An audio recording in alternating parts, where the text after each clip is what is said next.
And meanwhile, it seems as though things are going really downhill over in Canada. So Justin Trudeau, the handsome Bernie Sanders of Canada, he decided that it was time. It wasn't enough for Nancy Pelosi to go on RuPaul's Drag Race and talk about how drag was freedom and what America really stood for.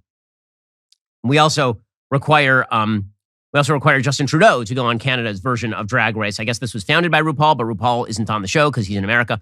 Anyway, here is the Prime Minister of Canada joining Drag Race. The culture of Canada is in healthy hands. Please help me welcome to the Canada's Drag Race workroom, the Prime Minister of Canada, Justin Trudeau! Do I have to curtsy? Do I have to kiss his ring? I heard you had a summit, and I think I'm a little too late for it, unfortunately. Oh my God. We're actually just about to do makeover episode. Oh, that's a big one. Queens, anybody want to take it on? I'm waiting. This is groundbreaking. The first ever world leader to visit a Drag Race set. Listen, I'm glad to be the first, but I look forward to the time there's a third or a fourth.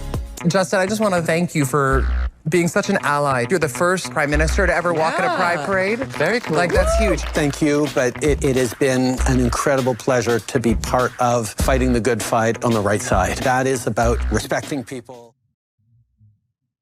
I mean, until Justin Trudeau actually was made over as a drag queen, I think that the quest is not complete. They actually need to do that. They need to have this episode, and Justin Trudeau would strut out pretending to be a woman. And then I think that truly freedom would have reached its apotheosis here in the West. Speaking of freedom reaching its apotheosis here in the West, there's an ad that has now come out in Canada that is worthy of note because it is absolutely frightening. Apparently, there is a major Canadian fashion and home decor retailer called Simons. They put out an ad. It's originally, I guess, a 3-minute film that talked about the wonder of assisted suicide. And in order to sell clothing, the commercialization of assisted suicide is one I didn't have on my bingo card for 2022, but apparently this is a real thing. So last week we had Balenciaga talking about abusing children with teddy bears in bondage gear. And now we have Simons, which is selling furniture and clothes, talking about the wonders of killing yourself. Last breaths are sacred. When I imagine my final days, I see bubbles. I see the ocean. I see music. Even now, as I seek help to end my life, there is still so much beauty. You just have to be brave enough to see it. And then says for Jennifer, who apparently killed herself. She was sick and terminally ill, I guess, 37-year-old woman. And Simons put out this ad and says, all is beauty. Assisted suicide is beauty now. I don't even understand what the pitch for the clothes and the furniture is, just on a capitalistic level. Who's like, man, I just watched this amazing video about a woman who killed herself because she was terminally ill.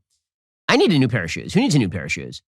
Like, what exactly is the capitalistic pitch right there? But the fact that there's now commercialization of far left social values like euthanasia is rather astonishing. And we've talked about this before because there's a long article I remember in Barry Weiss's Substack that we talked about at length about the commercialization of assisted suicide in Canada, how people who are basically mentally ill are now seeking assisted suicide and being given it in places in Europe or Canada. A culture, I mean, I don't know what else you would call this except a culture of death when you have full-on companies that sell normal day-to-day goods pitching assisted suicide. We'll get to more on this in just 1 second. First, there is no better gift than the gift of fine pearl jewelry you didn't spend a fortune on. At the Pearl Source, you can get the highest quality pearl jewelry up to 70% off retail prices. By cutting out the middleman, the Pearl Source eliminates crazy jewelry store markups and sells directly to you, the consumer. The holidays are just around the corner. Now is the time to start shopping. Don't wait until it's too late. Shop the Pearl Source from the comfort of your home. You'll find the largest selection of pearls available anywhere, and each piece is custom made specifically for you. The Pearl Source offers fast and free 2-day shipping on every order. Your order will come prepackaged in a beautiful jewelry box ready to be gifted. Not sure if she'll love the gift? The Pearl Source comes with the no-hassle 60-day money-back guarantee with free return shipping, so it's risk-free. With more than 25 years in the pearl business and nearly 20,000 5-star reviews, when you're shopping with the Pearl Source, you know you're shopping with a trusted company. I gave my wife pearls from the Pearl Source. They are beautiful. She wears them frequently because they're awesome. Plus, I know the family that founded trusted Pearl Source, wonderful family, great business. This holiday, give the gift of beautiful pearl jewelry that can be passed down from generation to generation. For a limited time, my listeners can take 20% off your entire order. Go to thepearlsource.com/Ben, enter promo code Ben at checkout for 20% off your entire order. That's thepearlsource.com/Ben, enter promo code Ben at checkout. If you want fine pearl jewelry at the best prices online, go straight to the source, the Pearl Source. It may be that the values of the West have gone completely out the window. Because again, when you fall down into radical individualistic autonomy as the central basis of all morality, it is not quite a shock when you have the Prime Minister of Canada appearing on a drag race show to celebrate the vagaries of subjective self-sanctification, and you have companies that are pushing euthanasia. This is the natural outgrowth of a lack of any societal standard of morality beyond your individual subjective sense of emotional well-being. And this is where you end up, and it is not a pretty place, guys. It's rather dystopian, I have to say. Joining us online is Brandon Showalter. He's a journalist with the Christian Post who recently appeared on Tucker Carlson's film Transgressive: The Cult of Confusion on Fox Nation. Brandon, thanks so much for joining the show. Really appreciate it. Thank you, Ben. So why don't we start with this insane ad from Simons? I was just discussing it on the show a moment ago. It is fairly incredible. I mean, Simons is, I guess, a furniture and clothing store in Canada. And now they're pushing an ad called All is Beauty about a woman who chose to have her life ended because she was terminally ill. I mean, this is just glorification of euthanasia, is it not? It absolutely is. And I don't think that it's a coincidence that up in Canada, they call this MAID, medical aid in dying. It sort of papers over what this really is. It's state-sanctioned death. This is highly unethical medical practice, in my view, where a doctor is using his or her training to end life and not heal and be able to preserve life and at least make the death process as pleasant as possible. Death is never a fun thing to endure. Obviously, it causes a lot of suffering for the family. But the marketing of this is this beautiful, wonderful thing.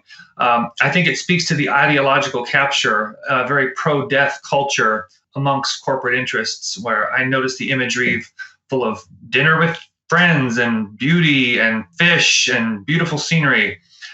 It doesn't make any sense, because you would think if a fashion company wants to sell more clothes, they wouldn't be selling it to a person who's about to take their lives. There's not going to have a lifelong customer anymore because they'll be dead. But it's very insidious to see corporate interests marketing this. I don't think it makes any sense, but this is just raw ideology at work, in my view. Yeah, Brandon, we've seen this over and over and over, is these corporations that have decided that they're going to mirror the social priorities of the far left, and they think that somehow this is going to buy them sort of brand equity with people on the left. Right. It may work. I mean, because you have to assume that there's something inside the company, some sort of market research inside these giant companies that's telling them that people on the left love this sort of agreement with them on social policy. And that's why you have Lululemon that makes these big, broad statements about social policies ranging from abortion to LGBTQ and transing of the kids. There's got to be some sort of research that says this, which suggests that really what's happening at a lot of these corporations, because again, they largely are driven by the dollars, is that they're ignoring the right side of the aisle, because the right side is not particularly vocal about this kind of stuff until about the last 5 minutes. Alrighty, guys, the rest of the show is continuing right now. You're not going to want to miss it. If you're not a member, click the link in the description and join us.